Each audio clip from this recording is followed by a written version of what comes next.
What up, leaders? Welcome back to my channel. Today we're in the gardens, the botanical gardens here in Georgetown, Guyana, and I just want to bring you an update. It's a quiet place from which to talk. I want to bring you an update on what's happening with the economics in Guyana. So I promised this season to spend a lot more time talking about economics, season 12. And so today I'm going to talk to you about economics. And since I'm coming to you from the fastest growing country in the world, I thought I'd give you some of the strategies that I am using to take advantage of the economics. And that has to do with establishing multiple revenue streams. So Guyana is now one of the fastest growing countries in the world in terms of the economy because of the oil and gas industry, which started about 2.5 years ago. So the contract with ExxonMobil allows us to share the profits, and we're now putting away about $1 billion a year in profits from oil, which is going into a natural resource fund, which we're calling the Sovereign Wealth Fund. The reason why that is a good idea is because ExxonMobil is an American company, oil is sold in US dollars, and the previous government established a quick and simple way for Exxon to deposit the proceeds from sales, the profits from sales, into a bank account at the Federal Reserve Bank in New York. And so that's how we have a sovereign wealth fund that operates from the Federal Reserve Bank in New York. The outcome of all of this is that the economy has started to grow very rapidly, even as the world is approaching recession. And the reason is that the price of oil went through the roof and is remaining quite high because of all of the uncertainty in the economy after the world economy after the pandemic. So remember, the oil prices crashed after the pandemic and then rebounded, went over $100, up to $123 a barrel, because of all of the overhanging demand for oil and gas as those economies came out of lockdown. And now, because of the war in Europe, there's even a prolonged and increasing demand for oil and gas, and so that's keeping the price of oil up. Right now it's about $90 a barrel. And what that means is Guyana still earns about $1 billion a year because of the oil and gas industry that started here 2.5 years ago. The question is, however, how does the average Guyanese benefit from the oil industry? And that's one of the questions I asked when I started reporting or started discussing oil and gas about 5 years ago. I said one of the things I'm going to do is follow up with people living in the streets, people in the streets, basically, the ordinary person, how they're benefiting from oil and gas. And I do plan to interview some people over time to figure out and find out how they are affected by the oil industry. But this video, I want to share with you some strategies that the ordinary person, you and I, can take to make sure that we're benefiting from oil and gas. So the first thing is you need to establish multiple revenue streams. That is, many sources of income. And it's actually a lot easier to do that nowadays because there's a lot of businesses being done digitally and online, and those of you on social media are probably familiar with various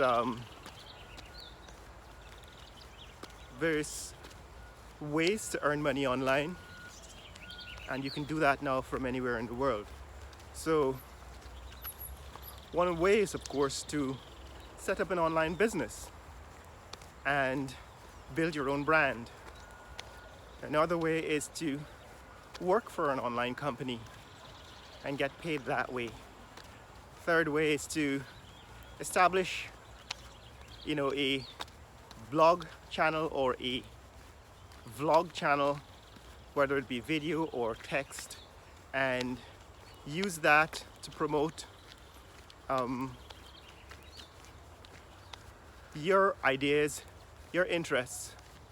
But because of the traffic that you will eventually get from your interesting platform, your site, you can advertise or do what is called affiliate marketing. In other words, you can sell other products from other companies and be paid for it. But what I am doing is, in fact, I'm starting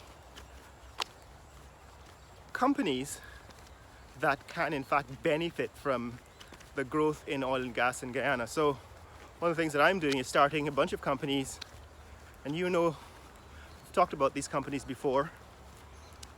I'm in the process of starting 20 companies.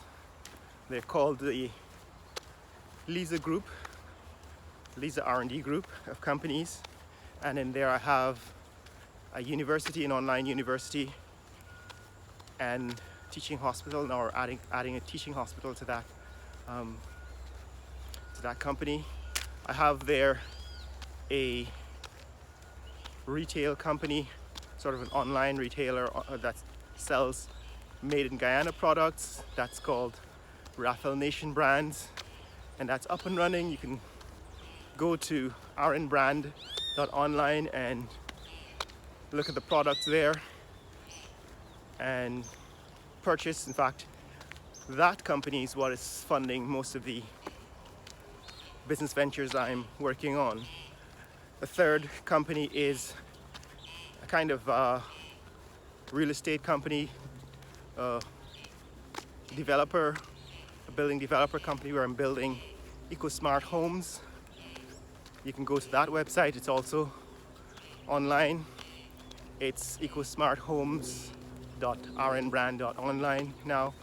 The site has changed since the last time I talked about it. I'm starting a car company and a airline company, transportation company that is a intercontinental chartered jet service.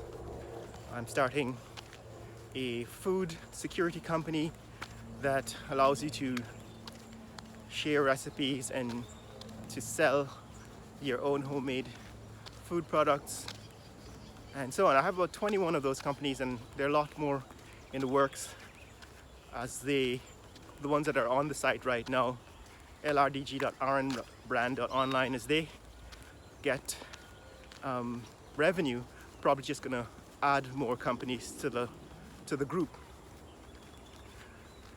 So that is what I mean by multiple revenue streams. The whole goal is to establish a kind of a portfolio of companies that is stable over time, so that even if the economy goes down, you're involved in multiple sectors, and the revenue from some sectors that are doing well will balance the fall in revenue from the sectors that are not doing so well. So that's what I mean by multiple revenue streams, and that is what's behind starting several companies at the same time, and why I'm suggesting that to be able to take advantage of the growth in the fastest growing country in the world, you ought to be able to establish independent companies, independent revenue streams, and grow your own business, right? Basically, you're benefiting from the growth of the economy by simply contributing your expertise, your ideas, your energy in the area that is most suitable or interesting for you. If you want more details about this, I'll probably meet up with some of you here in Guyana or when I travel abroad and discuss, one-on-one or in small groups how I'm doing this. The second way is in fact to take advantage of some of the political and the government initiatives that are being promoted by the government. So government of Guyana has taken the position of encouraging investors in certain sectors like agriculture and like housing and energy and so on. So those of you who have special skills in those areas could in fact team up with an investor and either work for or help establish companies that provide services for these larger projects that the government is doing. That involves competing for contracts and procuring government funding, something that I'm not familiar with and I'm not really inclined to pursue, but I'm sure that some of you who have those skills and are interested in doing major projects funded by the government would be interested in. There's interesting projects in healthcare, education, and so on. And finally, multiple revenue streams means looking further afield, looking abroad, looking internationally for revenue and